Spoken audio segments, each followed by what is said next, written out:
Topic क्या चल रहा है? ABC, activity based costing. अच्छा जी, एक्टिविटी बेस्ड कॉस्टिंग। दिखाओ भाई नोट्स। छोटा सा टॉपिक है, 2 सफ़ों पे ख़त्म हो जाता है, बाद में तो सिर्फ सवाल है, एक सवाल है बस, बाकी एग्जाम्पल है। पेज नंबर 3 पर आए, एक्टिविटी बेस्ड कॉस्टिंग के पेज नंबर 3 पर आए जी बेटा। पेज 3 पर आप जब पैरा नंबर 1.4 देखेंगे तो उसमें नोट्स के एबीसी के नोट्स में पैरा 1.4, इसमें क्या दिया हुआ है?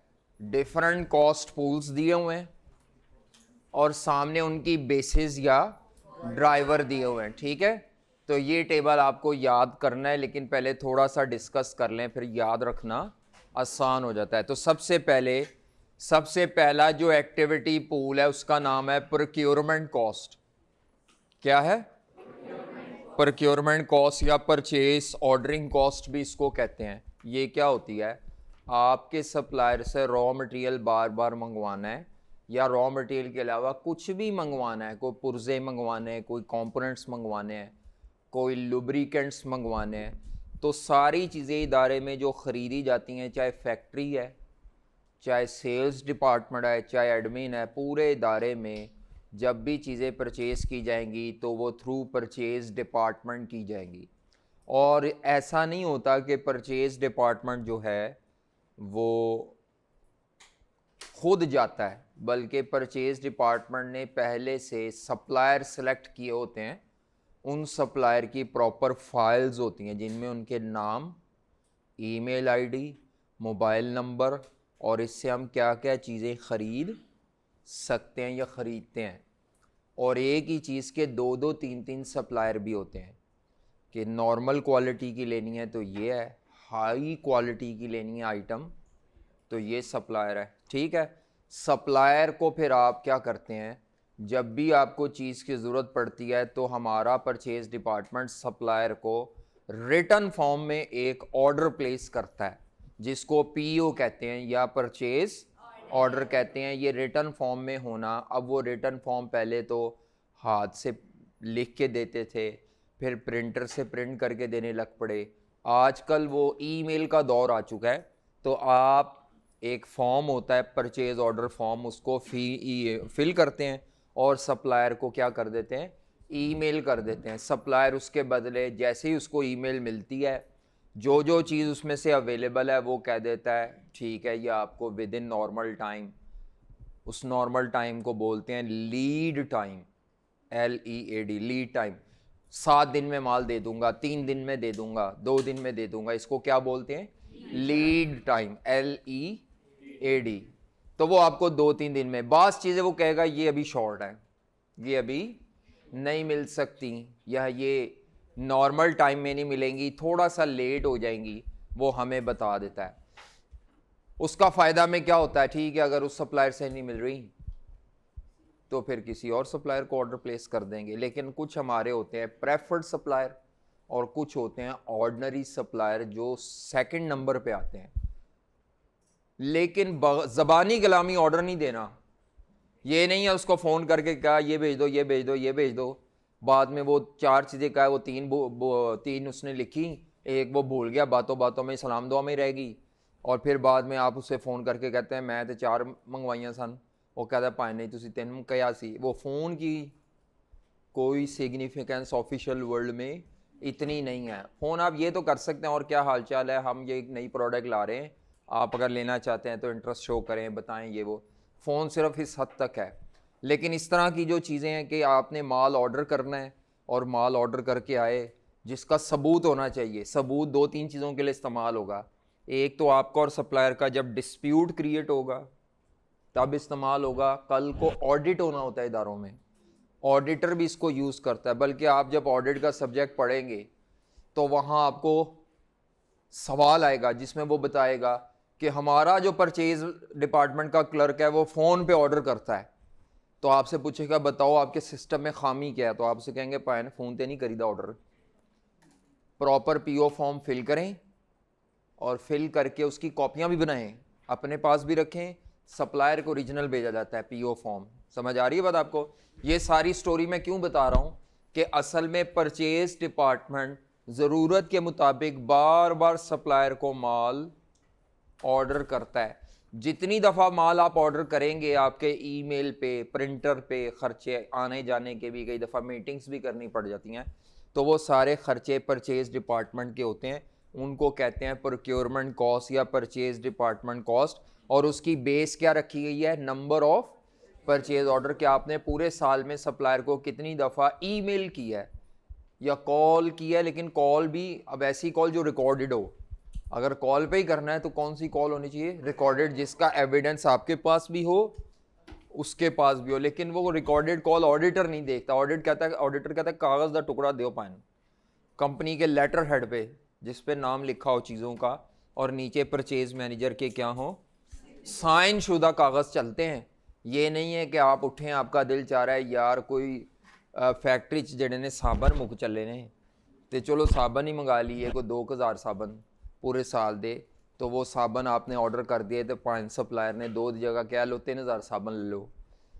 ठीक है, ऐसे नहीं होता। ये घरों में तो हो सकता है, कंपनियों में बग़ैर इजाज़त, बग़ैर सिग्नेचर, इसको ऑथराइजेशन कहते हैं, बग़ैर अप्रूवल आपको कोई चीज़ सप्लायर इदारे के ना अंदर आ सकती है ना इदारे से बाहर। बाहर जाने के लिए भी गेट पास होता है। तो ये सब कुछ आपने ज़हन में रखना है। ठीक है, हम जो अभी फ़िलहाल आपको बता रहे हैं प्रोक्योरमेंट कॉस्ट क्या होती है। परचेज डिपार्टमेंट जब भी माल ऑर्डर करके मंगवाएगा तो उसकी एडमिनिस्ट्रेशन कॉस्ट को क्लर्क्स लग रखे होंगे, कोई स्टेशनरी इस्तेमाल करता होगा, फाइलें फूलें जिनमें नाम शाम और डिटेल रखनी है, तो वो सारे खर्चे हैं परचेज डिपार्टमेंट की, जिसकी बेस क्या रखी है कि वो साल में कितनी दफ़ा माल ऑर्डर करता है। जितनी दफ़ा कम करेगा ऑर्डर उतना खर्चा कम है, जितनी दफ़ा माल ज़्यादा मंगवाएगा उतना ऑर्डरिंग का खर्चा ज़्यादा होगा। अगला क्या है? Customer order processing. ये सेल्स डिपार्टमेंट का खर्चा होता है। ये किसका खर्चा होता है? कि आपका एक ग्राहक आया है, वो भी आपको लिख के बताता है मुझे ये चीज़ चाहिए, तो आप उसका ऑर्डर पाइपलाइन में लगा लेते हैं। फ़लाँ तारीख को आया है, इतने दिन का वादा किया है, पहले चीज़ बनेगी, फिर पैक होगी और फिर देंगे। तो पैकिंग का काम, एक पैकिंग होती है जो फैक्ट्री में होती है, वो भी है, उसके लिए हम पैकिंग आवर्स की बात कर लेते हैं। लेकिन एक पैकिंग होती है जब प्रोडक्ट कस्टमर को डिलीवर करनी है, उसकी पैकिंग। तो नीचे शायद पैकिंग भी नज़र आ रहा हो।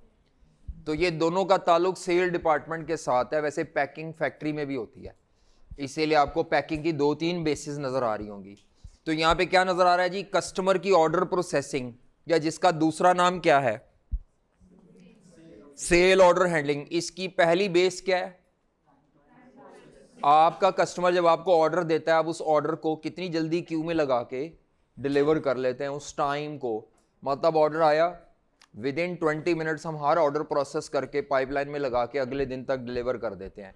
कस्टमर को ईमेल और फ़ोन चला जाता है, जी आपका ऑर्डर पाइपलाइन में लग गया है, कल आपका ऑर्डर डिलीवर हो जाएगा। तो ये टाइम है, प्रोसेसिंग का टाइम। वैसे डिलीवरी तक का टोटल टाइम देखा जाता है, ऑर्डर आने और ऑर्डर कस्टमर को डिलीवर करने तक हम कितनी देर में, 15 मिनट, 20 मिनट, घंटा, 2 दिन, 3 दिन, कितनी दिनों में, 72 घंटों में ऑर्डर आप डिलीवर करते हैं। तो टाइम टू प्रोसेस ऑर्डर इसकी है। या दूसरी बेस क्या हो सकती है अगर टाइम ना दिया हो तो? साल में कितने ऑर्डर्स आप प्रोसेस करते हैं, साल में या महीने में। अगला पैकिंग है। पैकिंग अगर फैक्ट्री में हो तो बेस है पैकिंग आवर्स। अगर सेल्स डिपार्टमेंट में पैकिंग हो तो नंबर ऑफ यूनिट्स पैक्ड, और सेल्स डिपार्टमेंट में ही पैकिंग हो तो तीसरी बेस क्या है? नंबर ऑफ कस्टमर ऑर्डर जिनकी पैकिंग की गई है। तो ये भी पैकिंग का खर्चा मैन्युफैक्चरिंग का भी होता है और पैकिंग का खर्चा सेल डिपार्टमेंट का भी होता है। ये मैंने पहले बताया। असेंशियल पैकिंग, खांसी के शरबत वाली मिसाल याद हो आपको कि शॉपर में नहीं हो सकता, तो वो फैक्ट्री में होती है पैकिंग, उसके लिए बेस होगी पैकिंग आवर्स। बाकी अगर फैक्ट्री में ऊपर वाली पैकिंग है या दुकान पे जैसे आपका शरबत खांसी का आ चुका है शीशे की बोतल में, उसको लिफाफे में डाल के देना है, वो पैकिंग, या गत्ते के डब्बे में पैक करके चीज़ें 100-200 शीशे की बोतलें जानी है खांसी के शरबत की, तो वो पैकिंग सेल्स वालों की होती है जो at the point of sale हो। मटीरियल हैंडलिंग एंड, ये वही मटीरियल के खर्चे हैं। तो नंबर ऑफ मटीरियल रिक्विजिशंस हैं, अगर ना हो तो number of production, number of batches को ही कहते हैं। एक ही चीज़ के 3 नाम है। नंबर ऑफ प्रोडक्शन रन, साल में कितनी दफ़ा प्रोडक्शन करते हैं आप? प्रोडक्शन रन, रन का मतलब है चलाते हैं, प्रोडक्शन मशीन प्रोडक्ट बनाती है। तो number of production run, number of setups और नंबर ऑफ बैचेस, एक ही चीज़ है। क्या फॉर्मूला था? ये फॉर्मूला भी लिख लो। नंबर ऑफ बैचेस, क्या फॉर्मूला कराया था? मैंने वैसे कराया नहीं था, आपने खुद निकाली थी, तो मैंने कहा था टोटल प्रोडक्शन यूनिट्स को ऊपर रखते हैं जो हमने बनाने हैं, और एक बैच में जितने यूनिट्स होते हैं, यूनिट्स इन वन बैच, जिसको टेक्निकल ज़बान में हम कहते हैं बैच साइज, एक बैच में कितने यूनिट बनाते हैं। तो अगर आपने 15,000 यूनिट बनाने हैं और एक दफ़ा में 1000 बनाने हैं, 1000 करके बनाने हैं, तो आपको पूरे साल में 15 दफ़ा प्रोडक्शन रन करनी पड़ेगी, 15 दफ़ा बनाने पड़ेंगे, 15 दफ़ा मशीन को रोक के अगले बैच के लिए रेडी करना पड़ेगा। तो number of production run, number of batches और नंबर ऑफ सेटअप्स एक ही चीज़ के 3 नाम हैं। आगे चलें, वो सेटअप्स की ये एक ही बेस है। ब्रैकेट में जो चीज़ मैंने लिखी है इसका मतलब है ये इसके मुतबादिल नाम है, और अगर लिखा है ना उसका मतलब है कि ये इसकी सेकंड बेस है। जहां मैंने बेस वाले कॉलम में ब्रैकेट में कोई चीज़ लिखी थी, इसका मतलब है ये इसका मुतबादिल नाम है। तो क्या है जी, सेटअप की बेस क्या लिखी हुई है? नंबर ऑफ बैचेस, इसी का दूसरा नाम क्या है? नंबर ऑफ प्रोडक्शन रन और नंबर ऑफ, इसी तरह प्रोडक्शन स्केजुलिंग की बेस भी नंबर ऑफ बैचेस है। क्वालिटी कंट्रोल और इंस्पेक्शन या क्वालिटी टेस्टिंग भी कहते हैं इसको। पूल का दूसरा नाम क्या लिख लें? क्वालिटी टेस्टिंग, खाली टेस्टिंग भी कहते हैं। यानी पूल का नाम, 7वां पूल का नाम लिखा हुआ है क्वालिटी कंट्रोल एंड, इसको क्वालिटी टेस्टिंग भी कहते हैं। पूल का नाम बता रहा हूं, ब्रैकेट में लिख लें। तीसरा पूल का नाम है खाली टेस्टिंग। तो टेस्टिंग ज़्यादातर ये फैक्ट्री में होती है। तो क्वालिटी कंट्रोल एंड इंस्पेक्शन, तो इसकी प्रेफर्ड बेस क्या है? Total inspection hours for inspected units. अगर इंस्पेक्शन आवर्स ना हो तो नंबर ऑफ इंस्पेक्शन, साल में कितनी दफ़ा चेक हो रहा है, प्रोडक्ट चेक हो रही है या जब बन रही है कितनी दफ़ा चेक होती है। नंबर ऑफ इंस्पेक्शंस का ही दूसरा नाम क्या है? नंबर ऑफ टेस्ट, एक ही बात है। रिपेयर और मेंटेनेंस की बेस क्या थी जी?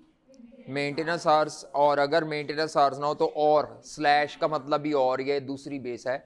मशीन जितने घंटे ज़्यादा चलेगी उतने घंटों की मुरम्मत ज़्यादा होगी। अच्छा जी, डिलीवरी एंड डिस्पैच, कस्टमर को चीज़ें डिलीवर की जाती हैं, ये सेल डिपार्टमेंट का ख़र्चा होता है। अब मैंने आपको वैसे जो पिछला चैप्टर पढ़ाया था वो सिर्फ फैक्ट्री के ख़र्चों का था। इधर आप देखें खिचड़ी आ रही है, कुछ ख़र्चे फैक्ट्री के हैं, कुछ ख़र्चे सेल्स। इसीलिए ये ABC जो चैप्टर है इसकी खूबी है कि ये फैक्ट्री ओवरहेड पे भी लग जाती है और फैक्ट्री के अलावा अदर ओवरहेड्स पे भी लग जाती है। जो सेलिंग कॉस्ट है ना उसको अदर ओवरहेड्स या नॉन प्रोडक्शन ओवरहेड्स भी कहते हैं। तो ये इसकी खूबी है ABC की कि ये फैक्ट्री के ओवरहेड्स पे भी अप्लाई होती है और सेलिंग ओवरहेड्स पे भी अप्लाई होती है। इसीलिए ये खिचड़ी में डाटा नज़र आ रहा है और किसी बच्चे का दिमाग कहता है सर जी ये तो फैक्ट्री की नहीं है। बिल्कुल मैं भी मानता हूँ, वो पिछला चैप्टर था जिसका नाम था अकाउंटिंग फॉर फैक्ट्री ओवरहेड, उसमें सिर्फ फैक्ट्री के ही थे। इधर कुछ खर्चे फैक्ट्री के और कुछ खर्चे फैक्ट्री से बाहर के भी हैं। तो डिलीवरी एंड डिस्पैच ये सेल डिपार्टमेंट का खर्चा होता है कि कस्टमर का ऑर्डर आया है उसको पैक करके डिलीवर करना है, या TCS टाइप इदारा है, वो उस वैसे मैन्युफैक्चरिंग नहीं है लेकिन TCS का तो काम ही यही है, लोगों के लेटर आए हुए हैं उन लेटर को डिलीवर करना है। जब भी आप TCS वालों के पास जाते हैं वो सबसे पहले पूछते हैं भाईजान किधर भिजवानी है, सबसे पहले डिस्टेंस पूछते हैं, फिर वो वेट करते हैं। जितना वेट ज़्यादा होगा और जितना डिस्टेंस ज़्यादा, जितनी दूर चीज़ भेजनी है और जितनी वजनी भेजनी है उसका किराया वो। इसी तरह डिलीवरी का यही असूल है। अगर सेम वेट की चीज़ें होंगी, सेम वेट की चीज़ें हैं, फिर उन सब का किराया हर, मसलन आपने 1 यूनिट भेजना है, 2 भेजने हैं, 3 भेजने हैं, जितने भी हैं हर यूनिट के हिसाब से फिर होगा सेम वेट अगर हो। इसी तरह डिस्टेंस का भी होता है मसला। तो फ़िलहाल देखते हैं डिलीवरी एंड डिस्पैच की यहाँ क्या बेसिस बताई हुई हैं। नंबर ऑफ डिलीवरीज मेड, साल में कितनी डिलीवरियाँ कर रहे हैं प्रोडक्ट्स की, ऑर्डर्स की, इसको नंबर ऑफ ऑर्डर डिलीवर्ड भी कहते हैं, या और है, वैसे ये और बेस है। या आगे क्या है? नंबर ऑफ, हाँ सेल यूनिट्स भी ले सकते हैं, इफ़ है ये आगे, या of same size and same weight. अगर जो आप चीज़ें दे रहे हैं उनका वेट और साइज सेम हो फिर डिलीवरी के लिए डिलीवरी एक्सपेंस के लिए बेस सेल यूनिट हो सकती है। अगर वो कह देना साइज और वेट डिफरेंट है, फिर आपने बेस ऊपर वाली लेनी है, नंबर ऑफ डिलीवरीज या नंबर ऑफ ऑर्डर्स डिलीवर्ड। आगे चले, इंजीनियरिंग कॉस्ट फैक्ट्री में होती है, तो इंजीनियरिंग आवर्स या मशीन के जितना टाइम इंजीनियर को लगता है सेटअप करने पे, मशीन रनिंग कॉस्ट को ही कहते हैं। वेयर हाउसिंग और स्टोरेज, स्टोर रूम के खर्चे हैं, तो वो ये पहले भी बताई हुई थी। नंबर ऑफ मटेरियल रिक्विजिशंस, या दूसरी बेस क्या थी, ये तो वही वाली बेस है जो हमने एफओच में भी पढ़ी थी। Production control, machine our, salesman की कमीशन। अब ये खुद फैक्ट्री का खर्चा नहीं है, सेलमैन की कमीशन किस पे बेस करती है, सेल रेवेन्यू पे। कई बच्चे कहते हैं सेल यूनिट्स हो सकती है, हाँ, लेकिन प्रेफरेबल बेस जो है वो सेल यूनिट्स लिख लें और करके, यहाँ नामुकम्मल लिखा हुआ है मैंने। प्रेफर्ड बेस कमीशन की क्या है, सेल रेवेन्यू। सेल यूनिट्स क्यों नहीं है, उसके पीछे भी लॉजिक है। मेरी दुकान पे 2 सेलमैन है, समझाने के लिए, मेरी दुकान पे 2 सेलमैन है, ठीक है, मेरी दुकान पे 2 सेल्समैन है। एक सेलमैन जो है वो सारे दिन में एक गाड़ी बेचता है, सारे दिन में एक गाड़ी बेचता है। दूसरा सेलमैन है वो सारे दिन में 15 गाड़ियों के प्लग बेचता है, 15 प्लग, वो जो गाड़ी में प्लग होते हैं, मोटरसाइकिल में, बाइक में प्लग होते हैं।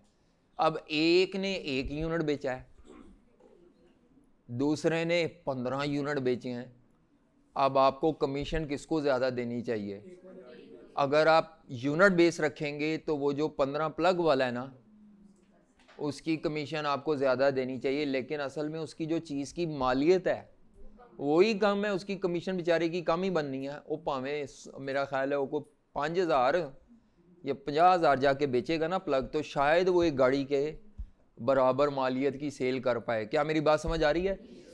तो ऐसे ही आपके इदारे में, ये तो मैंने ऐसी एग्जांपल दे दी जो कभी भी मैच नहीं होनी। उन्होंने बेचारे दी ਉਹਦੀ ਭਾਵੇਂ 1 महीने की सेल तो या तुसी 6 महीने की सेल भी गिन लो, तो वो जो उसकी 1 दिन की गाड़ी की सेल है वो उसको मीट नहीं कर पाएगा। इसीलिए मालियत, कमीशन के लिए मालियत ज़्यादा इंपॉर्टेंट है रादर देन तादाद ऑफ चीज़ें कि इस तादाद कितनी बेची है। ठीक है, समझ आ रही है कि नहीं समझ आ रही? तो इसीलिए रेवेन्यू कितना इदारे के लिए टोटल, वो भी पर यूनिट नहीं, टोटल रेवेन्यू कितना जनरेट किया है। जिस सेलमैन ने जितना टोटल रेवेन्यू ज़्यादा जनरेट किया हुआ इदारे के लिए, वो उतना ज़्यादा कमीशन का हकदार है। मसलन आपने कहा है 10% कमीशन, कितने परसेंट? अब ये 10% का मतलब होता है 10% ऑफ इदारे की सेल रेवेन्यू। एक सेलमैन है, उसने 3 लाख रुपए की सेल किया है, 3 लाख रुपए का 10% उसको मिल जाएगा। एक सेलमैन है जिसने सिर्फ 20,000 रुपए की सेल रेवेन्यू कमा के दिया इदारे को, तो हम उसको रेवेन्यू के कॉरस्पॉन्डिंग जितना कमा के देगा उन्नी देनी ना कमीशन, पल्लियों थोड़ी देनी है पंजाबी के। ये हमारे शहरों में, इलाकों में दुकानों पे अल्फाज बोले जाते हैं, भाई कमाए चो देना है, तो जितना रेवेन्यू कमा देगा, रेट उसको बता दिया तुझे 10% मिलनी है, लेकिन वो पूछेगा 10% किस चीज़ का सर जी? तो आप उससे कहेंगे भाई जिन्ना कमा देगा, जिन्नी सेल रेवेन्यू इकट्ठा कर देंगे वो 10% तेनों कमीशन लग जाएगी। समझ आ रही है? तो कमीशन की प्रेफर्ड बेस क्या होती है? बास टीचर तो शायद एतराज़ ही कर दें, वो कहें नहीं सर को रेवेन्यू के अलावा कोई बेस नहीं लिखवानी चाहिए। तो इसीलिए यूनिट्स की बेस मजबूरी में लेंगे आप, अदरवाइज वैसे वो अच्छी बेस नहीं है। वही सुई वाली मिसाल, गाड़ी की मिसाल और बड़ी छोटी। आगे नेक्स्ट है प्रोडक्ट डिज़ाइन। इदारा बार बार प्रोडक्ट डिज़ाइन करता है ताकि कस्टमर बोर ही ना हो जाए, तो प्रोडक्ट डिज़ाइन भी एक एक्टिविटी है जो फैक्ट्री में होती है। तो डिज़ाइन, प्रोडक्ट डिज़ाइन की क्या है जी? जितना टाइम आप उस पर लगा रहे हैं डिज़ाइनिंग पे, या साल में प्रोडक्ट कितनी दफ़ा चेंज करते हैं, नंबर ऑफ डिज़ाइन चेंजेस। 2 हैं, टाइम और तादाद में टाइम प्रेफरेबल है। यहाँ देखो टाइम पहले लिखा हुआ है ना, जहाँ आपका टाइम होगा ना वो पहले लिखा होगा। इंस्पेक्शन में भी नंबर ऑफ इंस्पेक्शन बाद में लिखी हुई हैं, पहले इंस्पेक्शन का टाइम पहले लिखा हुआ है। मेरी बात समझ आ रही है? तो ये बेसिस थी। अब आ जाए जो कल आपको एग्जाम्पल दी हुई थी, कौन सी एग्जाम्पल दी थी? 4। मैंने आज पास पेपर का सवाल करवाना है, उसके बाद ये चैप्टर खत्म, बस कुछ भी नहीं है। क्वेश्चन नंबर 4, अच्छा 3 हो गया था। अब ये जो एग्जाम्पल नंबर 4 है ये आई कैप की किताब में से है, और आपको ये बात सुन के थोड़ा दुख भी होगा, लेकिन कुछ लोगों की दिली तस्कीन भी होती है कि आई कैप की किताब में जो ये सवाल हैं इनमें से कई क्वेश्चन आई कैप के अपने पुराने पास पेपर्स के नहीं हैं। इनके अपने पुराने पेपर में ये टॉपिक सीए फाइनल में होता था, पूरा प्रॉपर सब्जेक्ट था management accounting, advanced management accounting. वही मैनेजमेंट अकाउंटिंग अब इधर शिफ्ट होने लगा है, तो फिर सवाल वो वाले सारे एप्लीकेबल होंगे। इसीलिए आई कैप ने, क्योंकि आपका लेवल वो नहीं था जो फाइनल का है, तो उन्होंने अपने सवाल किताब में नहीं रखे, इधर उधर से मजबूरन हल्के सवाल पकड़ के कॉपी पेस्ट करके लिख दिए ताकि आपको ज़्यादा मुश्किलात ना हो। लेकिन उनमें क्वेश्चन की क्वालिटी को चेक नहीं किया गया, तो ये क्वेश्चन क्वालिटी वाइज इतना अच्छा सवाल नहीं है, उसकी वजह भी आपको समझ आ जाएगी। देखें जी क्वेश्चन में क्या कहता है, एक इदारा है, क्वेश्चन 4 एग्जाम्पल 4 सॉरी, तो ये आई कैप के सवाल अपने नहीं हैं, ये मैं बता दूं, या ये किसी टीचर ने खुद से क्रिएट किए हैं जिसने किताब लिखी है, या ये पकड़ पकड़ के है। ज़्यादा मुझे यही लगता है कि पकड़ पकड़ के लिखे हैं। बात हाँ जी, क्वेश्चन की रिक्वायरमेंट में आए तो वो कहता है कैलकुलेट, खवातीन खामोश हो जाए बस आवाज़ ना है, calculate cost per unit for each product. पहली 3 एग्जाम्पल में ओवरहेड कॉस्ट पूछी थी, अब उसने कॉस्ट पर यूनिट पूछी है, तो अब कॉस्ट पर यूनिट में डायरेक्ट मटेरियल भी आएगा, डायरेक्ट लेबर भी आएगा, और ओवरहेड्स भी आएंगे। और ओवरहेड के लिए वो शीट बनाएंगे जो कल आप बना रहे थे, यहाँ वो शीट वर्किंग में बना सकते हैं आप, ठीक है। ओवरहेड कॉस्ट पर यूनिट नहीं मांगी उसने, क्या प्रोडक्ट कॉस्ट पर यूनिट निकालो, डायरेक्ट मटेरियल प्लस कहता है Mustajab limited manufacture 4 products A B C और डी, आउटपुट और कॉस्ट का डाटा दिया है, चारों प्रोडक्ट के एक्चुअल यूनिट्स दिए हुए हैं। आउटपुट का मतलब होता है यूनिट्स प्रोड्यूस्ड, आउटपुट का क्या मतलब होता है, यूनिट्स प्रोड्यूस। एक ए के 10 बनाए, बी के 10 बनाए, सी के 100 बनाए, डी के नंबर ऑफ प्रोडक्शन रन का मतलब है नंबर ऑफ बैचेस दिए हुए हैं। आगे मटेरियल कॉस्ट पर यूनिट दी है, ये तो कॉपी हो जाएगी आपकी per unit cost per unit में। डायरेक्ट लेबर के आवर्स दिए हुए हैं पर यूनिट, और नीचे जाके कहीं पे वेजेस रेट दिया हुआ है, लेबर का वेजेस रेट नीचे जाके रिक्वायरमेंट से पहले क्या दिया हुआ है, 5 रुपए पर आवर। अगर आपको याद हो मैंने बेसिक्स जब पढ़ाई थी तो मैंने कहा था direct labour cost per unit अगर निकालनी हो तो उसका तरीका होता है लेबर का रेट पर आवर इनटू, अगर टोटल निकालनी है तो फिर इसको इनटू क्या करना पड़ेगा, इनटू प्रोडक्शन। ये मैं 6 में बताया था, लेबर का wages rate per hour rupees में इनटू लेबर। ये जो ब्रैकेट के अंदर चीज़ है ये 1 यूनिट की वेजेस है, तो इस सवाल में ये नहीं मांगी प्रोडक्शन यूनिट से ज़रब देके, टोटल लेबर कॉस्ट नहीं मांगी उसने, क्या पर यूनिट तो सिर्फ इतना फॉर्मूला हल होना है, ठीक है।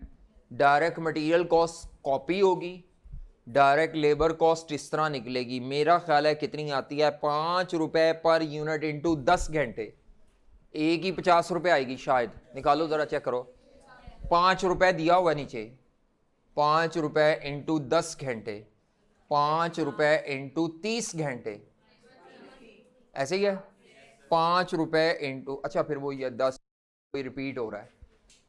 अच्छा जी आगे चलें, डायरेक्ट लेबर आवर के बाद क्या है, मशीन आवर, ये एज अ बेस यूज हो जाएगी, ये एज अ बेस है। तो इस सवाल में 2 बेसिस नजर आ रही हैं, बस 2 बेसिस नजर आ रही हैं, एक है नंबर ऑफ प्रोडक्शन रन और एक है मशीन आवर, लेकिन ये पर यूनिट बेस नहीं लेते, टोटल मशीन आवर निकालो। टोटल मशीन आवर क्या आएंगे, 10 घंटे पर यूनिट इनटू 10 यूनिट, तो 1000, 100 आता है, अच्छा सॉरी 100 घंटे, 300 घंटे, 1000 टोटल मशीन आवर और 3000। अब नीचे ये खर्चे दिए हुए हैं जिनकी बेस है। अच्छा जी, सबसे पहला खर्चा है setup cost, short run variable बताता हूं भी, पहले है सेटअप कॉस्ट। आओ जरा चेक करो, सेटअप कॉस्ट की बेस होती थी number of setups, Number of setups is also known as number of batches. Number of batches is also known as number of production run. हाँ जी, दिए हुए ऊपर। अच्छा जी, एक्सपेडाइटिंग, एक्सपेडाइटिंग कहते हैं जरा प्रोडक्शन को जल्दी जल्दी प्लान करके करना। एक्सपेडाइटिंग एंड स्केजुलिंग कॉस्ट, देखो पीछे कहीं पे स्केजुलिंग या प्रोडक्शन स्केजुलिंग कुछ है, छठे नंबर पे है प्रोडक्शन स्केजुलिंग। प्रोडक्शन को स्केड्यूल के मुताबिक करते हैं। तो आज जी सेटअप कॉस्ट की बेस क्या थी? Number of production, expediting and scheduling, material handling, check करो मटेरियल हैंडलिंग थी पीछे, material handling and material management इसकी चौथे नंबर पे था। इसकी प्रेफर्ड बेस तो थी नंबर ऑफ मटेरियल, लेकिन अगर वो ना हो तो मजबूरी की बेस नंबर। इसका मतलब है इसमें तीन खर्चों की तो एक ही बेस हो गई, नंबर ऑफ प्रोडक्शन रन। अब आ जाते हैं शॉर्ट रन वेरिएबल कॉस्ट। ये असल में पूरा लफ्ज था short run variable overheads cost. ये आई कैप के सवाल में मिस प्रिंटिंग है, ये शॉर्ट रन वेरिएबल कॉस्ट नहीं है, ये पूरा लफ्ज है short run variable overheads cost, short run variable overheads cost, ठीक है, short run variable overheads cost. अच्छा, अब ये नाम आप पूरे उसमें ढूंढ लें, किसी किताब में ढूंढ लें नहीं मिलेगा आपको, क्योंकि मैंने आपको बताया था बाज खर्चे ऐसे होते हैं जो किसी एक्टिविटी में फॉल नहीं करते, ये उनको कहा जाता है जर्नल कॉस्ट। ये वो वाली है, ये किसी भी नाम से आ सकती है, लेकिन ये आपको ना किसी टेबल में, जो मैं नहीं तो मैं पीछे लिस्ट में ना ऐड की होती, तो अगर मुझे भी पता है ये खर्चा है, तो ये अगर पीछे लिस्ट में टेबल में मौजूद नहीं है ना, तो फिर ये वो खर्चे हैं जो किसी एक्टिविटी में फॉल, ये जर्नल कॉस्ट हैं। इनके लिए वो ट्रेडिशनल वाली बेस लेबर आवर और मशीन आवर में से विच एवर इज हायर चलेगी। लेबर आवर वो पहले जो करते थे, लेबर आवर या machine hour, whichever is higher. अब मुझे देखना पड़ेगा इस सवाल में टोटल लेबर आवर और टोटल मशीन आवर में से कौन सी फिगर बड़ी है। यहाँ पे 2 नंबर ये सवाल में, देखो कैसा सवाल है, दोनों में सेम है। अब कोई बच्चा लेबर आवर ले ले वो भी ठीक है, अगर कोई बच्चा मशीन आवर ले ले टोटल, क्योंकि रकमें सेम है ना, कोई नंबर नहीं काटेगा आपके। आई कैप ने क्या किया है, आई कैप ने, मैं आई कैप का सोल्यूशन बता देता हूँ, शायद मैंने भी आई कैप ही कॉपी किया है।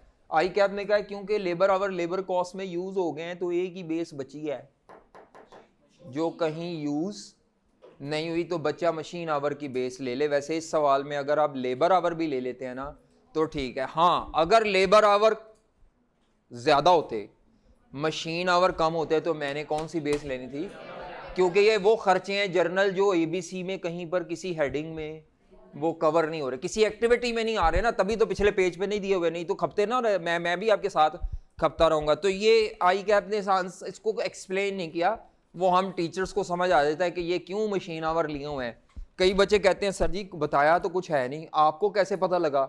तो मैं कहता हूं बेटा जब किसी भी पूल के मुतालिक ना बताया हो, बल्कि वो उसमें आ ही नहीं रहा हो पिछले टेबल में, आपने टेबल रट्टा लगाना है, तो आप समझ जाओ वो जर्नल कॉस्ट पूल है, और जर्नल के लिए बेस वही लेबर आवर या विच एवर इज हायर, बड़ी रकम हो।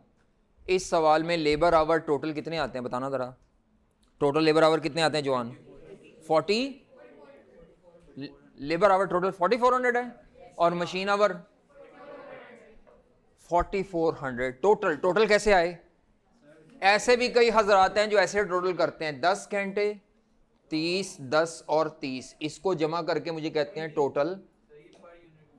हाँ, पर यूनिट जमा नहीं करने, ऐसे नहीं जमा करने, 10 घंटे इंटू यूनिट करो, पहले प्रोडक्ट के लिए टोटल निकालो, 10 घंटे इंटू 10 यूनिट्स, 10 घंटे इंटू एरो बना लो, 10 घंटे इंटू 10 यूनिट, दूसरा एरो 30 घंटे इंटू 10 यूनिट, एरो बना लो ताकि तुम्हें पता चले।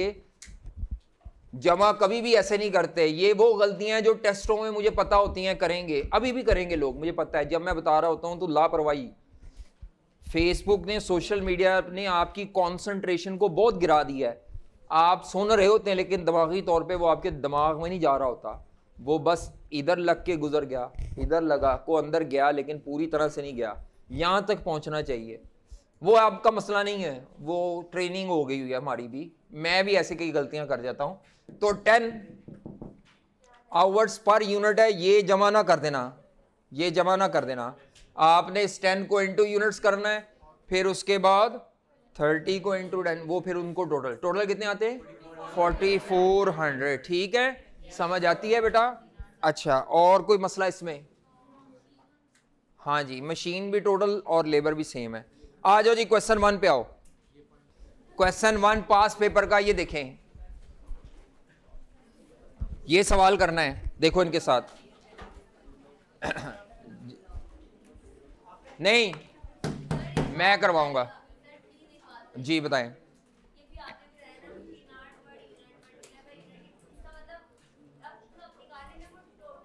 Total machine hour of product 1, लेकिन पूरी कंपनी के टोटल मशीन आवर चाहिए तो बाद में इनको जमा कर लो। अच्छा देखें जी, क्वेश्चन में वो क्या कहता है बच्चे, ये पास पेपर में एक ही दफ़ा आया हुआ है और 2024 का सवाल है, ज़्यादा पुराना भी नहीं है और ज़्यादा नया भी नहीं है, बस रिसेंट ही है। कहता है 2024 का सवाल है, ये ऊपर अटेम्प्ट लिखी होती है, 2024 का छठा सवाल था। मेरे नोट्स का ये पहला सवाल है, लेकिन आई कैप के पेपर में जाके देखेंगे तो ये आपको छठा सवाल मिलेगा, ये ऊपर अटेम्प्ट लिखी होती है। तो 2024 स्प्रिंग का सवाल है। कहता है, सबसे पहले रिक्वायरमेंट पढ़ते हैं। कहता है compare the profitability of each product before and after implementation of activity. आपने एक दफा हर प्रोडक्ट की, ईच प्रोडक्ट का है, हर प्रोडक्ट का प्रॉफिट, टोटल का है, पर यूनिट नहीं का, हर प्रोडक्ट का प्रॉफिट निकालो एबीसी अप्लाई करने से पहले, और फिर दोबारा उन्हीं प्रोडक्ट्स का दोबारा क्या करो, प्रॉफिट निकालो एबीसी अप्लाई करने के। तो आपने 2 दफा प्रॉफिट निकालना है, 1 time before implementation of ABC, 2nd time after implementation में तो वो सारा वो टेबल जो कल आपने बनाया था वो पलंदा फैल जाएगा, बस और कुछ नहीं है। तो मैं, लेकिन आई कैप ने अपने सोल्यूशन में इतनी खिचड़ी, मैंने जानबूझ के सोल्यूशन नहीं रखा, वो क्यों, आई कैप का कॉपी नहीं करना चाह रहा था मैं, बड़ी खिचड़ी रखी हुई है, वो एक्सेल पे ऐसा बनाया हुआ है कि बच्चा घबरा जाए। हम साफ सुथरा सोल्यूशन बनाएंगे तो वो फिर सोल्यूशन आप इस पे सफ़ा अटैच कर लीजिएगा बाद में, जानबूझ के मैंने इसमें सोल्यूशन नहीं रखा।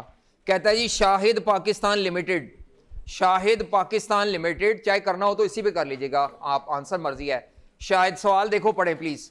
Shahid Pakistan limited is engage in the production of 3 product JKL। Following information has been extracted from the latest annual management accounts. 3 product है, तीनों प्रोडक्ट की एक की क्वांटिटी दी हुई है, 50,000 यूनिट, 40, 30, और टोटल कंपनी में इनको जमा करो तो इतने ही बनते हैं। अब रुपीज इन मिलियन को हाईलाइट कर लें या सर्कल कर लें कि ये डाटा पर यूनिट पे नहीं दिया हुआ, पहले ही टोटल में दिया हुआ है रुपीज इन मिलियन, और मांगा भी नीचे पर यूनिट पे नहीं है, जैसा डाटा चाहिए वैसे ही दिया हुआ है, रुपीज इन मिलियन पे डाटा है। तो इसका मतलब है सबसे पहले आपको ये मटेरियल कॉस्ट दी हुई है हर प्रोडक्ट की, प्रॉफिट निकालने के लिए माइनस हो जाएगी। मटेरियल के बाद अगली कॉस्ट कौन सी दी है, लेबर कॉस्ट दी है, फैक्ट्री ओवरहेड दी है, और तो ये उसने टोटल कॉस्ट कर दिया है। सिंपली आपने बिफोर एबीसी में क्या करना है, सेल में से ये सारे खर्चे माइनस करोगे, प्रॉफिट। एबीसी में मसला क्या आएगा कि ये जो फैक्ट्री ओवरहेड आपको दिए हुए ना, जिसमें 80, 64 मिलियन, 40 मिलियन, आपको इस ब्रेकअप को छोड़ के खुद डिवाइड करने पड़ेंगे वो टेबल बना के। टोटल फैक्ट्री ओवरहेड कितने मिलियन के हैं, टोटल 184। अच्छा, वैसे मुझे पता कैसे चला कि ये एबीसी से पहले वाले हैं, वो नीचे कहीं ना कहीं बताया होगा कि ये जो 184 मिलियन है ना, ये पहले एबीसी से डिस्ट्रीब्यूट नहीं हुआ जेके में, ये जो जेके में डिस्ट्रीब्यूट होके आ रही है ना अमाउंट, ये सिंगल रेट सिस्टम से शायद किया हो, शायद इन्होंने इसको उससे किया हो, मुझे नहीं पता, वो देखते हैं अभी, लेकिन एबीसी से नहीं है, वो मैं नीचे अंदाज़ा लगा चुका हूँ। चले, आपने अब इस 184 मिलियन को खुद डिस्ट्रीब्यूट दोबारा करना होगा एबीसी के तहत। और सेलिंग ओवरहेड्स कितने हैं या सेल्स डिपार्टमेंट के खर्चे कितने हैं, ये जो सेल ओवरहेड है ये सेलिंग डिपार्टमेंट के खर्चों को कहा गया है, सेल ओवरहेड्स, ये सेलिंग एक्सपेंसेस हैं। 144 मिलियन जिसको तोड़ के उसने दिया है। कहता है ट्रेडिशनली का मतलब है जो माजी में कंपनी से चलता आ रहा है। क्या चलता आ रहा है, कंपनी हैज़ एलोकेटेड का मतलब ये जो ऊपर डेटे में तकसीम करके दिए हुए हैं, फैक्ट्री ओवरहेड और सेल ओवरहेड, वो किस बेस पे डिस्ट्रीब्यूट किए गए हैं, फैक्ट्री ओवरहेड को लेबर आवर की बेस पे किया गया है, और दूसरे जो सेल ओवरहेड्स हैं उनको किस बेस पे किया हुआ है, सेल वॉल्यूम की बेस पे किया हुआ है। लो जी, उसने खुद बेस बता दिया है, यानी फैक्ट्री ओवरहेड के लिए अपना रेट है लेबर आवर की बेस पे, और सेलिंग ओवरहेड्स को वो करके दिया तो ठीक है, कोई मसला नहीं। हमने तो एबीसी वाला मेन करना है। कहता है how ever company is currently considering, considering का मतलब होता है पहले से अप्लाई नहीं किया, अब आपने अप्लाई करना है। क्या कंसिडर करना चाह रही है कंपनी, क्या यूज करना चाह रही है, activity based costing for a more accurate allocation of. ये एबीसी का एडवांटेज एक बता दिया है। एबीसी जितनी डिटेल्ड डिस्ट्रीब्यूशन है ना, उससे आपके ओवरहेड्स की ज़्यादा एक्यूरेट डिस्ट्रीब्यूशन होती है। तो वो उसने इसकी खूबी बता दी और कुछ नहीं आगे। बाकी अब ये सारा नीचे डाटा एबीसी के लिए दिया हुआ है। सेल प्राइस पर यूनिट कितनी है, सेल प्राइस पर यूनिट कितनी है, 10, 12 और अगर मैं ये जो सेल प्राइस है इसको ऊपर दिए हुए यूनिट से मल्टीप्लाई कर दूं तो मुझे प्रॉफिट निकालने के लिए रेवेन्यू मिल जाएगा मिलियंस में, और बहुत बड़ी फिगर आएगी। मेरा जहां तक ख्याल है शायद ये 500 मिलियन आ जाए पहली प्रोडक्ट का, 10,000 रुपए पर यूनिट, और इनटू 50,000 यूनिट थे। चेक करो 500 मिलियन आता है शायद रेवेन्यू। चेक करो दूसरी प्रोडक्ट का रेवेन्यू कैसे आएगा। अब आप में से कई बच्चे घबरा रहे होंगे ये सर क्या कर रहे हैं। तो मैंने जब बेसिक पढ़ाई थी तो मैंने कहा था टोटल सेल रेवेन्यू निकालने का तरीका होता है sale price per unit into unit sold. अब सेल प्राइस रुपीज में दी हुई है, नीचे कितनी दी है, 10, 12,000, 14,000। यूनिट्स नीचे नहीं दिए हुए, वो ऊपर दिए हुए थे, कोई मसला नहीं। जे की सेल प्राइस को जे के यूनिट से, के की सेल प्राइस को, इनकम स्टेटमेंट तो बनाई हुई है ना आपने अकाउंटिंग में, वैसे ही करना है। आगे चले नेक्स्ट। कहता है जी मशीन आवर पर यूनिट निकालो, फटाफट टोटल निकालो जरा। पता नहीं मुझे चाहिए कि नहीं चाहिए, लेकिन मुझे बताओ भाई टोटल मशीन आवर कितने आते हैं हर प्रोडक्ट के, हर प्रोडक्ट के। पहली के कैसे निकालेंगे, 0.18 ज़रब 50,000 यूनिट्स, 9,000 घंटे, 9,000, 12,000 और 15,000। चेक करो ये निकल रहे हैं कि नहीं, बैठना नहीं।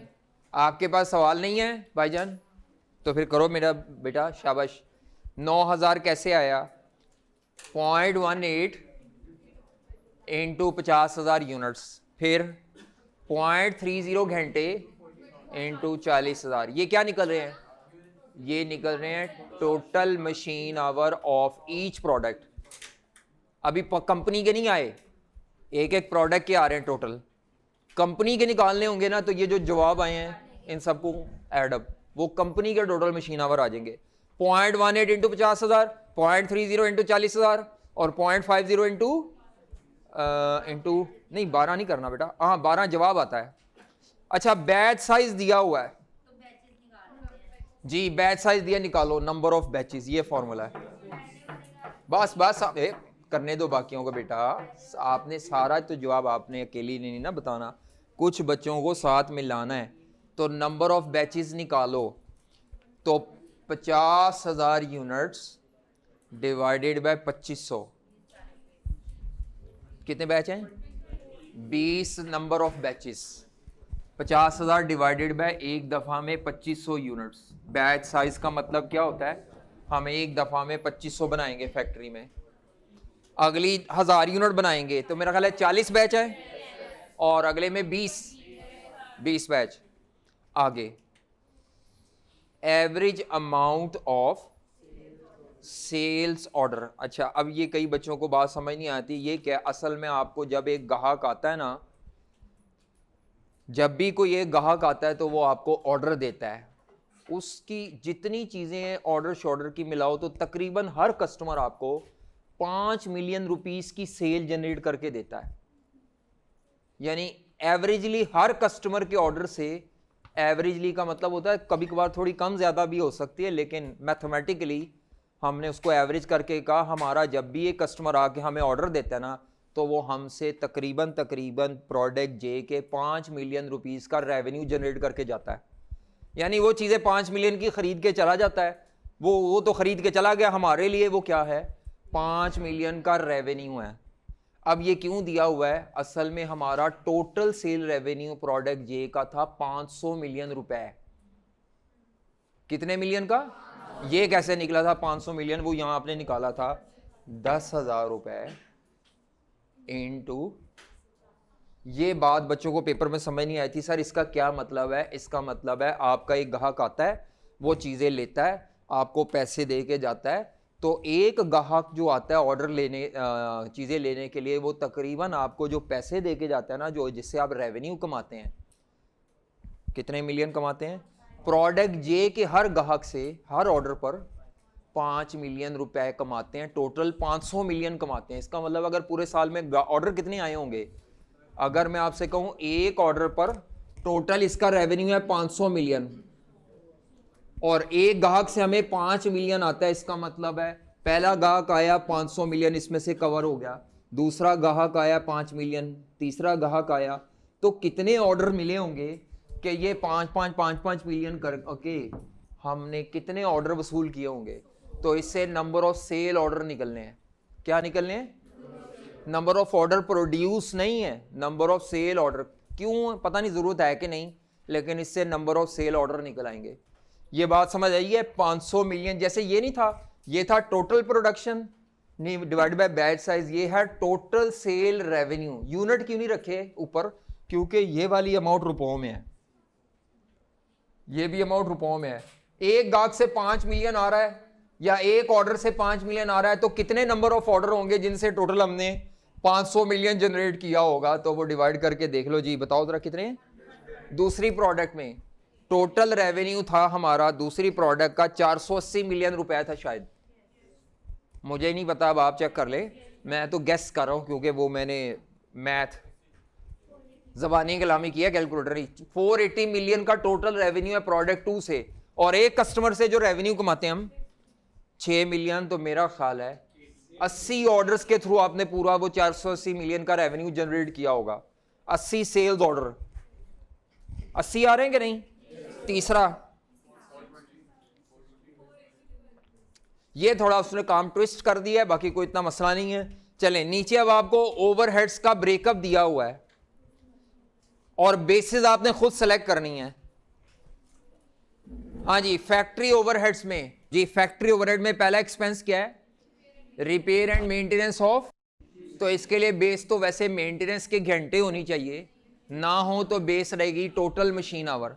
अगला सेटअप कॉस्ट की बेस होती है number of batches. Fuel and power की बेस भी मशीन के चलने से फ्यूल कंज्यूम होता है, जितना मशीन चलेगी उतना फ्यूल कंज्यूम होगा। ये इस चैप्टर में नहीं पढ़ा, पिछले में पढ़ा था। आपने एक सवाल भी किया था जिसमें फ्यूल कॉस्ट का फटा था, वो इक्वेशन सी बनाई थी हमने, तो वो नॉलेज मैंने कहा ना ये दोनों चैप्टर लिंक्ड हैं, तो उसका नॉलेज इधर आ गया। फ्यूल कॉस्ट मशीन आवर पे बेस करेगी। अदर फिक्स फैक्ट्री ओवरहेड के लिए नीचे इंग्लिश लिखी हुई है, वो इंग्लिश नीचे लिखी हुई है। क्या इंग्लिश में लिखा है, the other fixed factory overheads and other fix selling overheads.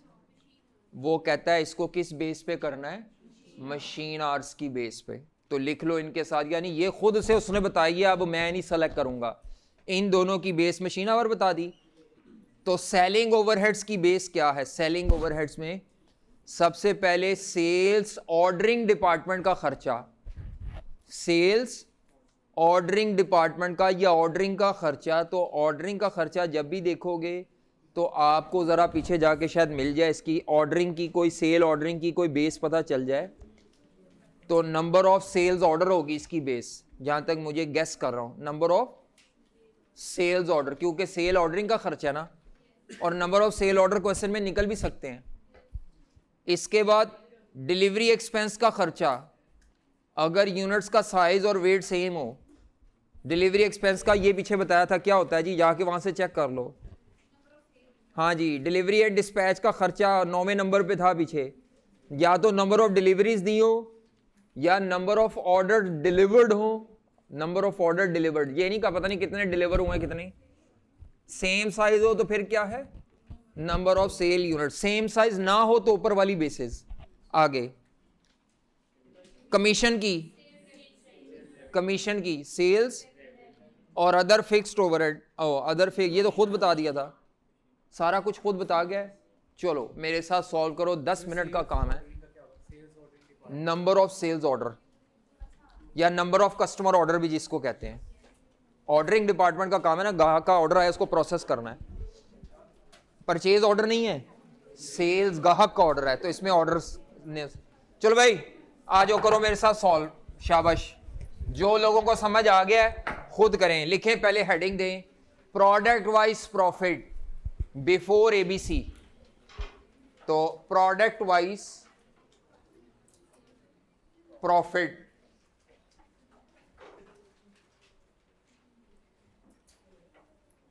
Before implementing ABC, activity based costing, product wise profit before implementing ABC। और प्रॉफिट हमेशा टोटल में निकालते हैं, पर यूनिट पे तो नहीं मांगा। तो अब आप यहाँ पे प्रोडक्ट वाइज कर ले, टोटल का कॉलम मांगा नहीं, लेकिन उसने डाटा दिया, बनाना चाहो तो बना सकते हो, मांगा नहीं वैसे।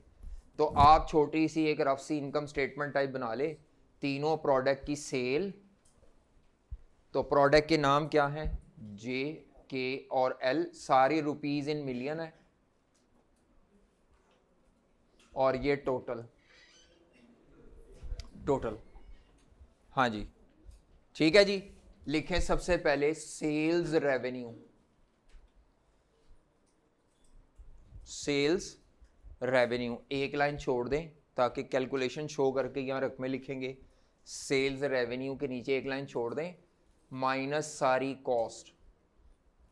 हम कोई प्रॉपर इनकम स्टेटमेंट कोई एफआर की नहीं बना रहे, सिंपल सी बना रहे हैं। तो सेल में से सारे खर्चे जो दिए हुए हैं वो माइनस कर लें। कौन कौन सा खर्चा है जी, मटेरियल कॉस्ट, लेबर कॉस्ट, ये ऊपर दिया हुआ था, एफओएच कॉस्ट, फैक्ट्री ओवरहेड, उसके बाद सेल्स के ओवरहेड्स कॉस्ट, ये सारे खर्चे हम माइनस करेंगे।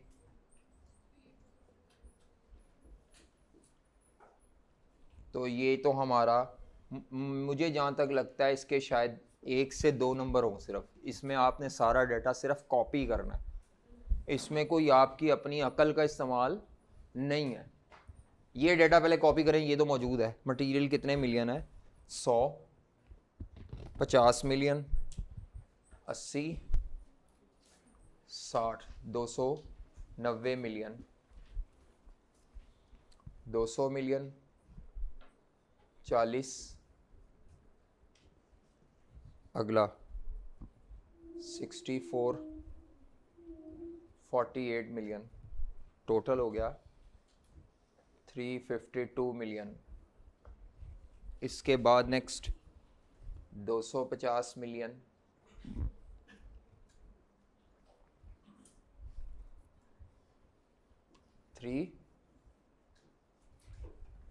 इसका ग्रैंड टोटल भी दिया हुआ था 550, 115, 184 और 144। ये रेवेन्यू सिर्फ निकाल लें। तो रेवेन्यू का फॉर्मूला मैंने बता दिया हुआ है, क्या फॉर्मूला है, sale price multiplied by sale units. Mic on है,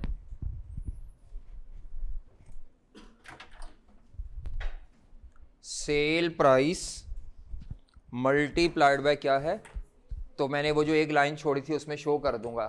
पहली प्रोडक्ट की सेल प्राइस, जो पहली प्रोडक्ट है उसकी सेल प्राइस कितनी थी, 10,000 मल्टीप्लाइड बाय 50,000 सेल यूनिट्स।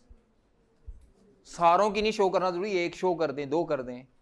मैंने एक भी कर दी तो काम चल जाएगा, एग्जामिनर समझ जाएगा कैसे निकाली। Sale price into sale units, 500 million. Sale price per unit into 50,000 sale units. अब दूसरी प्रोडक्ट, सेल प्राइस है 12,000 रुपए into sale units, quantity sold 40,000, बनाए भी वैसे इतना ही है, तो मेरा ख्याल है ये आता है 480 मिलियन। अगला जो आता है 420 मिलियन शायद। तो ग्रैंड टोटल 4 और 4 8 और 9, 9 5 14, 1400 मिलियन। चेक करो बेटा, रेवेन्यू इतना ही है, माइनस ये करो इसमें से ये प्रॉफिट आ गया 407, बाकी भी सारे निकाल लें, 210 मिलियन, 128। ये तो आधा सवाल हल हो गया। एबीसी का ताल्लुक सेल के साथ नहीं है, एबीसी का ताल्लुक इनके साथ नहीं, सिर्फ अब ये रकमें चेंज होंगी जब आप एबीसी से सॉल्व करेंगे। ये रकमें सिर्फ ओवरहेड्स की चेंज होंगी। एबीसी का ताल्लुक डिस्ट्रीब्यूशन ऑफ ओवरहेड्स के साथ है। सारा ये डाटा दोबारा छापेंगे, इनको सिर्फ चेंज करना है, इनको सिर्फ चेंज करना है। ये टोटल भी सेम रहेगा, लेकिन ये जो डिवाइडेड अमाउंट्स है ना, ये फर्क आएंगी, ये डिवाइडेड अमाउंट्स। तो अब दोबारा हेडिंग दें, प्रोडक्ट वाइज प्रॉफिट। दोबारा यही टेबल बना लें, इन दो रकमों को ब्लैंक छोड़ के। हाँ जी, product wise profit after implementing ABC. Heading दें, product wise profit after implementing ABC. जो कल आपने टेबल शेबल बनाया था ना, वो आप मजबूरन वर्किंग में बनाएंगे, क्योंकि उसने ये मांगी है स्टेटमेंट। कल जो टेबल बनाया था बेटा, वो अब किस में बनेगा, वर्किंग में, और उससे ये अलग-अलग अमाउंट्स आएंगी। तो अब मैं क्या करने लगा हूं, प्रोडक्ट वाइज प्रॉफिट। ये वैसे सब लिख चुके हैं, मैं इसी को बिफोर की बजाय क्या कर देता हूं, आफ्टर। ये थोड़ा सा ना टाइम बचा रहा हूं, और ये रकमें समझ लो नहीं है, अब दोबारा निकालनी है।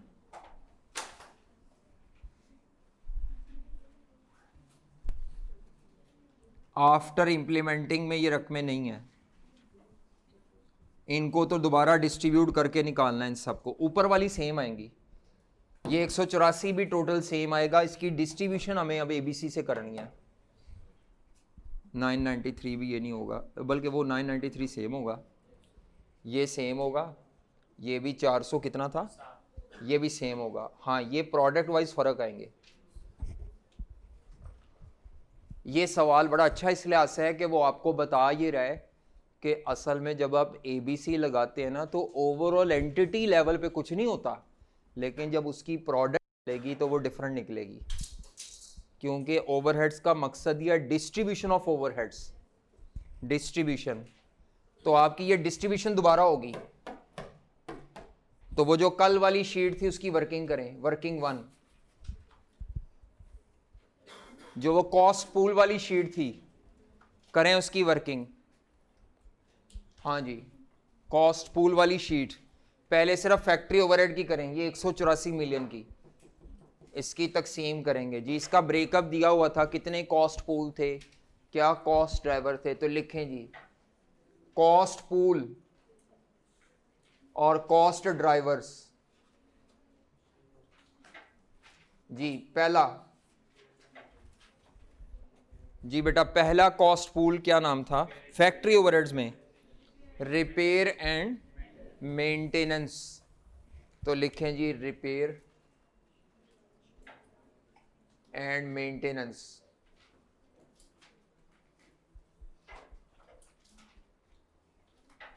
और इसका जो ड्राइवर है टोटल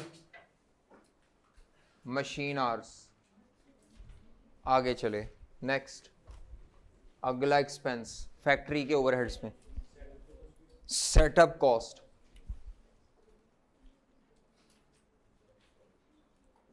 इसका ड्राइवर होता है नंबर ऑफ बैचेस। तीसरी फ्यूल एंड पावर।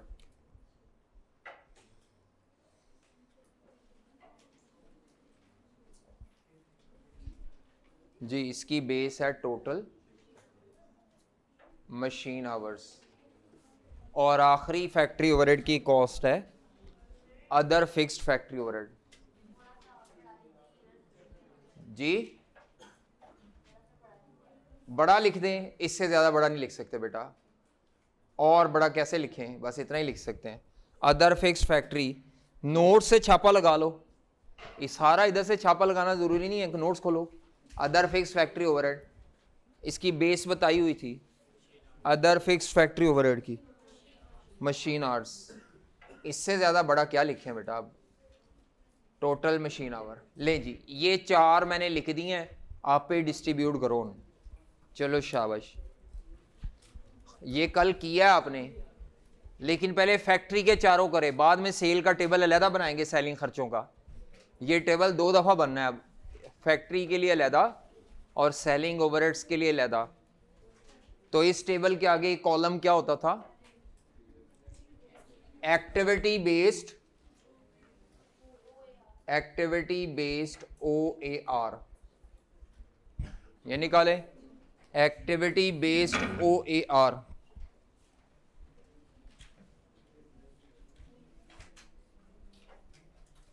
और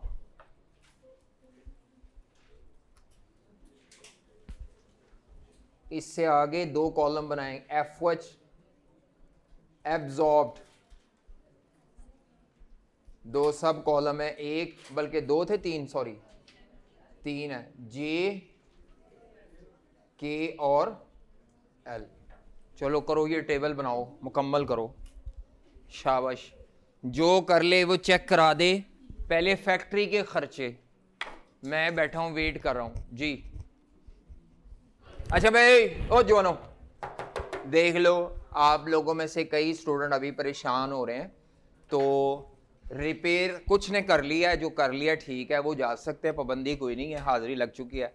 रिपेयर और मेंटेनेंस एक्सपेंस टोटल कितना था, टोटल कितने मिलियन था repair, 27 million, 27 million divided by total machine hours. ये नहीं है, टोटल मशीन आवर क्वेश्चन में नहीं दिए हुए, ये बनाने पड़ेंगे। तो मैं ये यहाँ पे लिख रहा हूँ। हाँ, बेस कैसे बनेगी, तो पहला टोटल मशीन आवर कैसे आएंगे,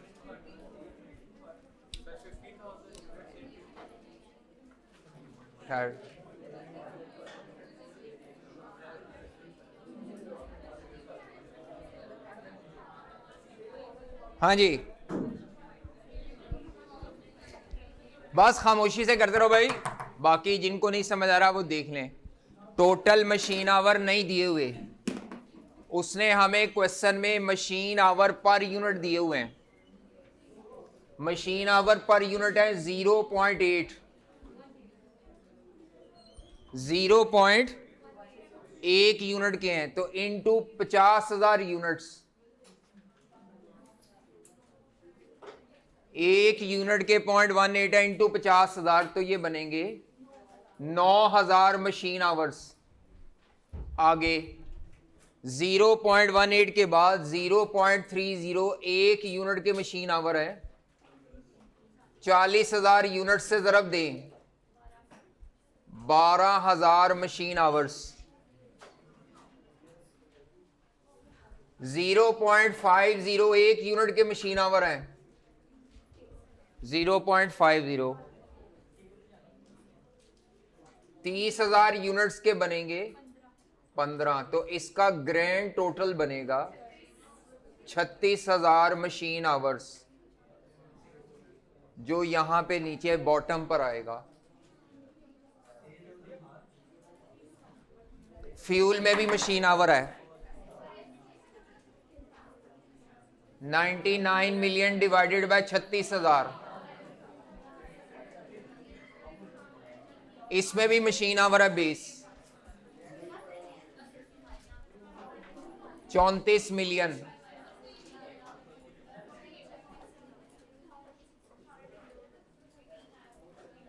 ये वाले टोटल मशीन आवर रखने नीचे,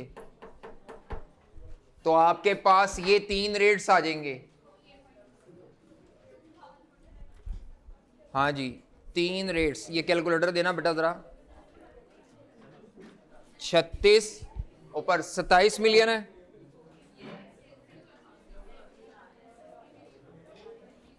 ₹750 पर आवर ये आता है। ये कितना आता है?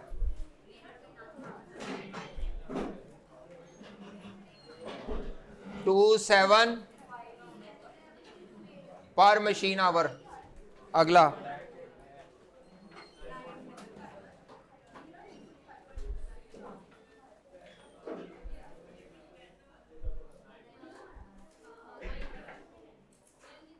$34 मिलियन था।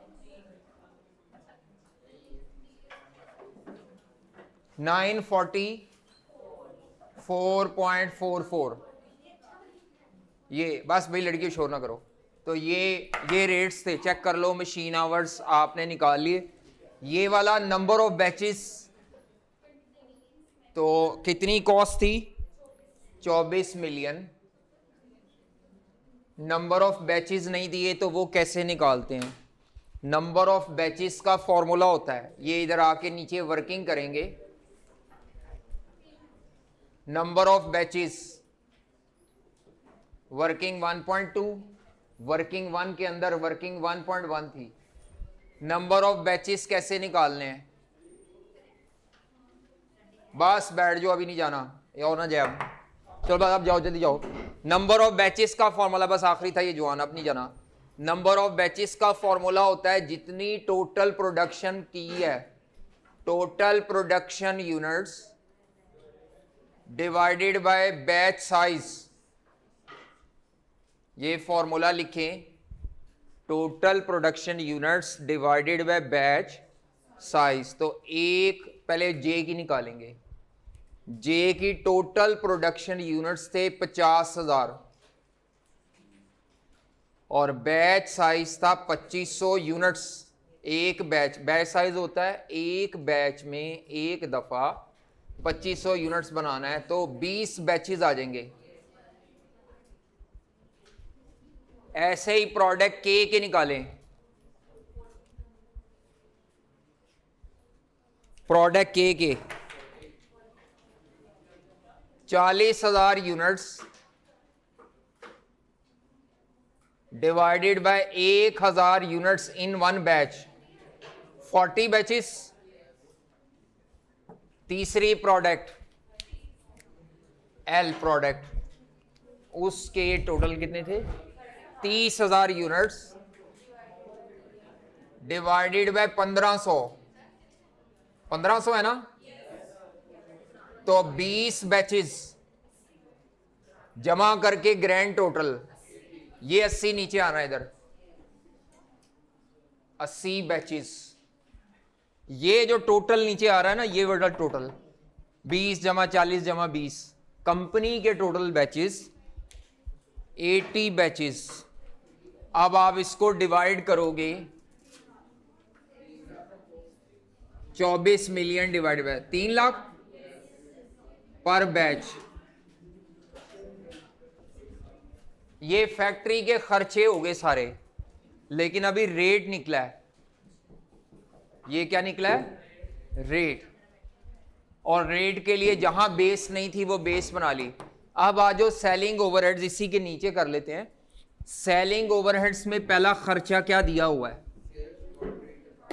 हाँ जी, सेल ओवरहेड में पहला खर्चा है sales ordering cost, sale ordering cost, और इसकी बेस होती है number of sale orders. Sale department होता है जिसका काम है कस्टमर के ऑर्डर वसूल करना। तो 6 मिलियन का खर्चा है।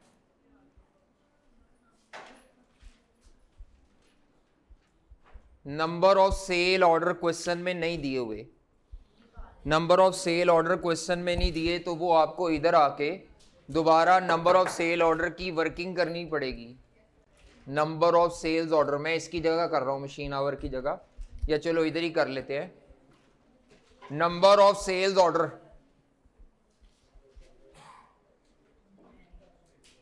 हाँ जी, कैसे करनी है नंबर ऑफ सेल ऑर्डर की? उसने कहा था एक कस्टमर से 5 मिलियन का रेवेन्यू जनरेट हो रहा है, 500 मिलियन का टोटल रेवेन्यू है, 500 मिलियन टोटल कमाएंगे, एक ऑर्डर में 5 मिलियन कमाएंगे। तो अब आपने क्या करना है, इसमें टोटल सेल रेवेन्यू को ऊपर रखना है, टोटल सेल रेवेन्यू को ऊपर रखना है और सेल रेवेन्यू पर ऑर्डर से डिवाइड कर देना है। सेल रेवेन्यू पर ऑर्डर, असल में ये 2 नंबर ही है, असल फॉर्मूला ये था, sale revenue per order into number of sale order करें तो टोटल रेवेन्यू आ जाता है। टोटल रेवेन्यू मुझे दिया हुआ है, सेल रेवेन्यू पर ऑर्डर दिया हुआ है, इस फॉर्मूले को क्या कर लें, रीअरेंज करके ये बन रहा है total sale revenue. Sale revenue total कितना है बेटा? Sale revenue total 500 million divided by एक ऑर्डर में 5 मिलियन कमाया है, यानी अब हर ऑर्डर में 5 मिलियन कमा रहे हैं, तो टोटल 500 मिलियन कमाने के लिए ग्राहकों से 100 ऑर्डर वसूल होंगे। ये पहली प्रोडक्ट में किया है। ऐसे ही दूसरी प्रोडक्ट में कितना रेवेन्यू है? टोटल रेवेन्यू है 480 मिलियन, 480 मिलियन डिवाइडेड बाय मेरा ख्याल है 6 मिलियन, 80 ऑर्डर। और आखिरी में बता देना जरा, आखिरी में जी 420 मिलियन का टोटल रेवेन्यू है और 7 मिलियन एक ऑर्डर में कमा रहे हैं, तो 60 ऑर्डर्स हैं कस्टमर के। इन दोनों तीनों को जमा करें तो 240 ऑर्डर्स टोटल सेल ऑर्डर हैं। सेल ऑर्डर का क्या फॉर्मूला है? Total sale revenue divided by sale revenue per order. एक ऑर्डर से कितना रेवेन्यू, हाँ ये इस तरीके से भी समझ सकते हैं, sale revenue per order into number of sale order करें तो टोटल रेवेन्यू आता है। हमने ये रकम निकालनी है तो इसको उधर ले जाओ, इस तरह भी समझ सकते हैं। इसके अलावा क्या है, डिलीवरी एक्सपेंस में सेल यूनिट है, कमीशन बाकी ठीक है। ये सेल ऑर्डर ही टेक्निकल था, तो नंबर ऑफ सेल ऑर्डर निकालना काम था, बाकी ठीक है, इसको मुकम्मल खुद करें अब।